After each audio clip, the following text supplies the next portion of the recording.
When I started tattooing, I was quickly obsessed with getting perfect results from the very first moment. Even in my first tattoo, I remember not sleeping well that night because I can get some lines and shadows, and we could say that they were not all right. There were realism tattoo artists 10 years ago, but it's true that there were only a few.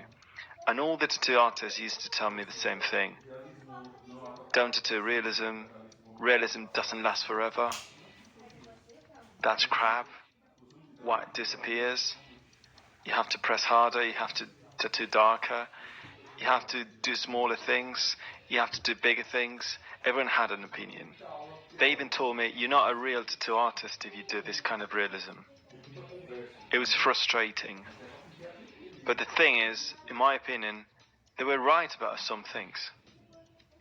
Over the years, after some time doing a lot of realistic tattoos in black and white, I started to find tattoos made by me that I once loved and that I liked freshly made, and that at that time they weren't exactly the same as on the first day. That's why I started researching, and I haven't stopped until now. When I see tattoos that I like on Instagram, I always think the same to myself. What I think is, how do you do that? Did you do it thinking about the picture, or did you do it thinking about the tattoo lasting forever?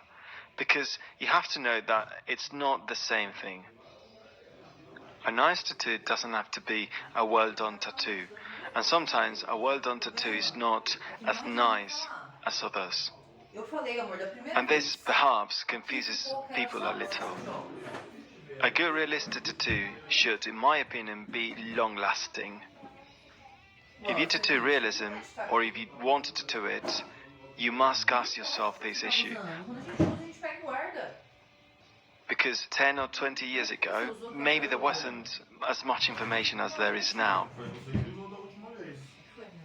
But today, if you already know that you're not doing it in the best way, and that there will probably be another way to do things correctly, and even so, you don't do it, and you make your audience believe that it's going to last forever, well, I'm sorry, but somehow you're fooling people. And none of us wants that. That brings us about reputation.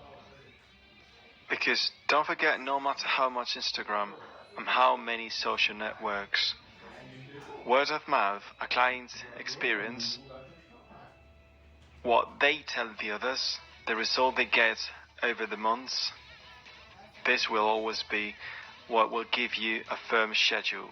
It's what will make you a prestigious tattoo artist. It's not the same. It's not the same to have prestige as to have fame. And that also confuses tattoo artists a lot sometimes. You may have a lot of fame, but nobody respects you. I'm sure you're familiar with some cases in your city or in your country. And to earn respect, you have to do things right. Not a single person who's been tattooed by you should think at any time that at least you've tried. If you're just starting out, you've only been tattooing realism for a short time, your clients will understand that your work isn't the best yet.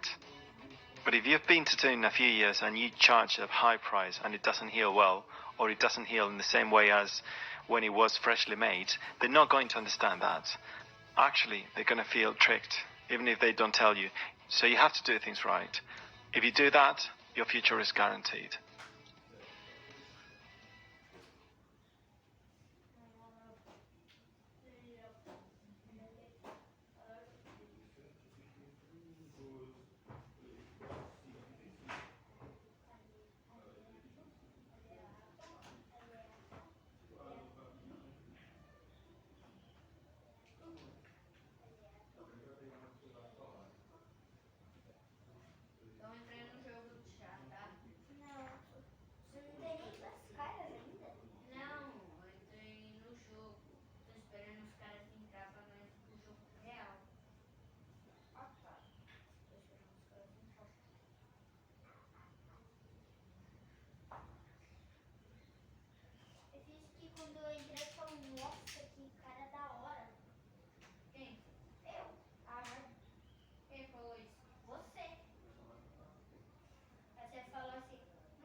sim, você falou das minhas plantas, tá? Não.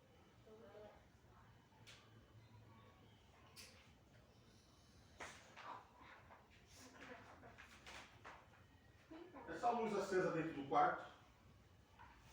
Apaga a luz, né, cara?